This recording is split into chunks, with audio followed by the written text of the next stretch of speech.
My name's Kirsten, and I'm going to talk about basically 8-bit music on Twitch. So if you could go to the next slide, please, that would be great. You can actually just skip that one. Yeah, that's sort of my artist persona. So first of all, a little bit of an introduction. This study is about examining chiptune streaming gigs during the pandemic. And we're going to look at basically both some performer and audience experiences of these streamed events.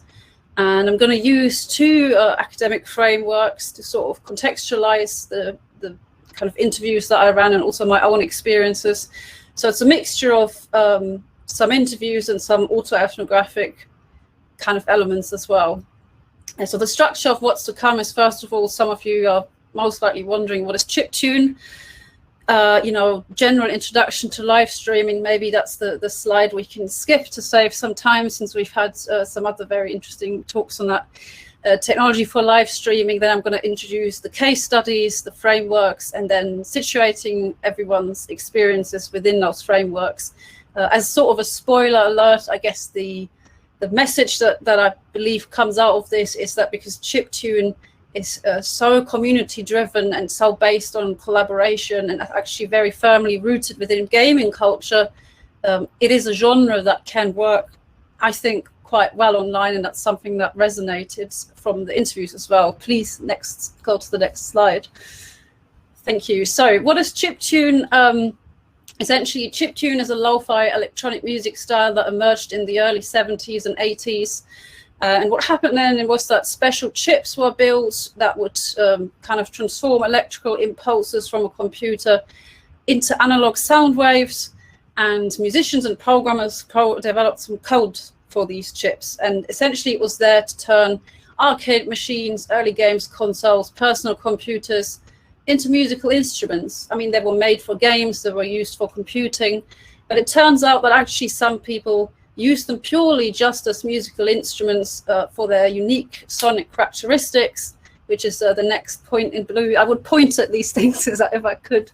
But yeah, so the unique sonic characteristics of chiptune, you might be aware of the kind of bleepy, bloopy sounds of old video games, that 8-bit sound, but also the unique way of operating these devices has inspired a lot of artists and actually continues to inspire chiptune artists today. So these days, chiptune is practiced in various different ways. Some people use tracker software, which is kind of like you have to type code and you type in the pitch. It's kind of like the velocity, the pitch, the length of each note, and you type it in as code in order to operate retro machines. Some people use hardware hacking. For example, you can turn a Game Boy into a MIDI-controlled synthesizer. There are some software emulations. There's musical console games that are new, for example, Cork Gadget for the Nintendo Switch. And also, since this is a conference about dance music, there's a lot of fusion going on with more modern pop EDM genres and so on.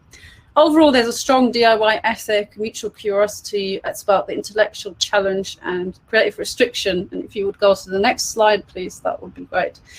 Yeah, so I mean, I'm going to keep this fairly brief, I guess. We're all probably aware that, live streaming has grown very much during the pandemic, and right at the beginning of the pandemic already, many kind of well-known pop stars jumped on the bandwagon of performing online. So, Lady Gaga, Paul McCartney, Billie Eilish, some examples of some artists that were in the Together at Home concert. Miley Cyrus and Selena Gomez were broadcasting a lot more, live streams on Instagram. You've got Diplo's YouTube set and many, many other examples. And also performances inside of video games. So even before the pandemic, and this is kind of my overarching point comes in here, that video games are kind of related to streaming and have been for much longer than the pandemic has been here. So, DJ Marshmallow's virtual concert in Fortnite was a thing, before the pandemic. But even later, you had Charlie XCX in Minecraft. Yeah, if you could go forward, please. Yes, cool. This is the bit that, again, I'm going to just keep fairly short. As we probably know by now from the other really great talks we've heard, is that the technology is readily available. You just need a computer or phone. Most social media platforms allow for live streaming. Even, events on Zoom and Teams can include live music performances. You have platforms like OBS that allow you to simultaneously stream to lots of different platforms at once. And Twitch, I guess, is the big one for gamers, where gamers have for a long time kind of streamed their live gaming, and you can watch them play as they're playing. And it's now also a platform for musicians, popular for musicians, where they can also earn money through paid viewer subscriptions. There are some specialist companies and platforms. I mean, we're on Hopin now, so that's an example of a platform with a bit more, a bit more complexity. And the technology is developing further. I mean, Stefano's talk was a great example of technology developing further. But actually, I mean, networked performances, networked collaboration is not a new concept. You had things like Stockhausen's helicopter string quartet back in the 90s, and now you have things like collaboration over high-speed IP networks, improvements in broadcast audio, and so on. But the question of this talk is, does chiptune work well online, since that happens to be the field that I'm operating in? Next slide, please. Great. So here are my case studies, which I'll introduce quickly. Naoki, the top one, that's sort of my auto-ethnographic one. So that's me. I've listed in the top paragraph some examples of some shows I've played during the pandemic. I won't read them all out, but yeah, there's a range of different events. Most of them were via Twitch, but one was also on Zoom, and it included a dinner as well, so like various different formats. And then I interviewed a bunch of other artists as well, which are listed in the second paragraph, and they are from various different countries. They have various different setups, integrate chiptune in their music in various different ways. And I guess it already goes to show that chiptune is sort of a global niche. It's not a big thing that everyone is into, but it's kind of very much connected globally, because in each country there'll be a few people that are into chiptune. And then at the bottom are the questions that I asked everyone, essentially, do you think chiptune works better in streaming gigs or face-to-face? What are the advantages, disadvantages? What setup did you use? What went well? What was difficult? Sort of gauge, what people felt, to kind of contextualize their experiences. Next slide, please. Yeah, this one, I mean, we can skip. Is something that if someone wants to kind of know more about in the questions, we can return to. Essentially, these are the setups people used. Let's just skip this slide. Like I said, if it's something that people want to know more about, then I have a slide to answer that question, basically. So this next slide is about kind of the theoretical framework. And I guess the main point that I'm trying to make is chiptune does work in streaming gigs. And the reason it does is because of the community around it. And we can contextualize this into a broader framework, I guess. And there's many different, I mean, again, if I was controlling this, I'd make every point visible one by one. But anyway, so there's a traditional view of creativity where the artist is seen as having this kind of divine inspiration of having a great artistic genius idea and then sharing that with a group of people. But actually, newer studies, many newer researchers argue against this kind of traditional view.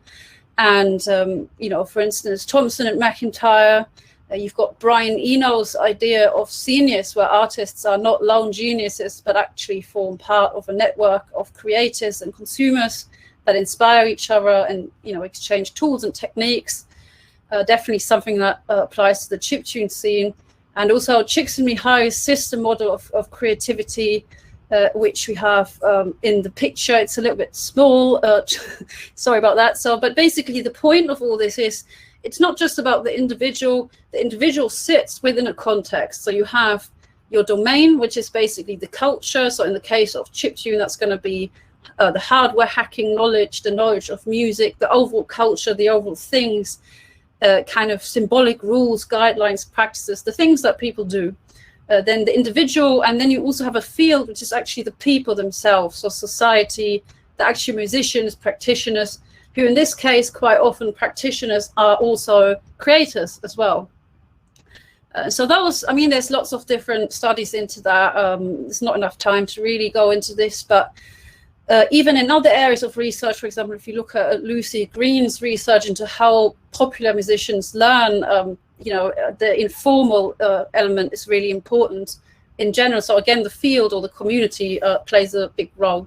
If you could go to the next slide, please. But yeah, again, I don't have enough time to go into all of that in super great detail. But I want to talk about, you know, the field in chiptune, so like the community, and on the side, on the right side, that's just a screenshot of kind of the typical comments that happen in a Twitch streaming gig. So the reason that chiptune appears to work well online is because, you know, the musicians can connect remotely with this field of technically savvy gamers, hackers, musicians. They bridge physical distance, which is something that applies to chiptune in general because all the artists are so widely spread across the globe. You know, provide mutual support, reach a wider audience, and also because of the relationship with gaming culture, which I suppose is again ties in with this idea of the domain and the field. That the practice of streaming has been popular there even before, and it's almost, you know, one of the most game-related genres, I suppose, that that you could find. And so that's again a reason why the transition sort of felt natural. There are also some disadvantages. You know, for example, Feek and Show set talks about it's a DJ set of having this collective effervescence, or people, you know, the DJ reads the audience, the performer reads the audience, people celebrate together. They, you know, this whole face-to-face togetherness, of course, is something that is not really possible online. But yeah, if you go to the next slide, please. Thank you. So here are just a few examples from the interviews I've highlighted in blue, sort of the main points. So these are some of the things that people said, which kind of show this idea of the field again. It keeps the community together. We can get our music out there in these unprecedented times. It was Rob KTA. Or at the bottom, Rainbow Trash, learning about communities, exchanging with other performers, reflecting on some of the questions the audience has for you, setting up last-minute collaborations. Those are some of the things that worked well. Next slide, please. You can see there's a lot of comments coming in. I'm going to address that in a sec. So, you know, another really important point that came out of the interviews was that gigs are accessible and inclusive, and it means not just in terms of bridging physical distance, but also I loved what Rainbow Trash said at the top, is that it's been great for community building. It's been possible to include a more diverse range of the people, you know, whether they be women, non-binary folks, people of color, disabled, neurodivergent backgrounds. So some of the barriers of face-to-face gigs are kind of taken away by the possibility of performing online, which I thought was a really great point. Circuit Bird as well, saying, you know, it's accessible. I can't really go to gigs in person a lot of the time because I work weekends. So actually, you know, the very practical matter of just getting to a gig when it takes place is resolved. Shira saying you don't have to worry about travel and accommodation. And then also anyone from anywhere can join. Please, next slide.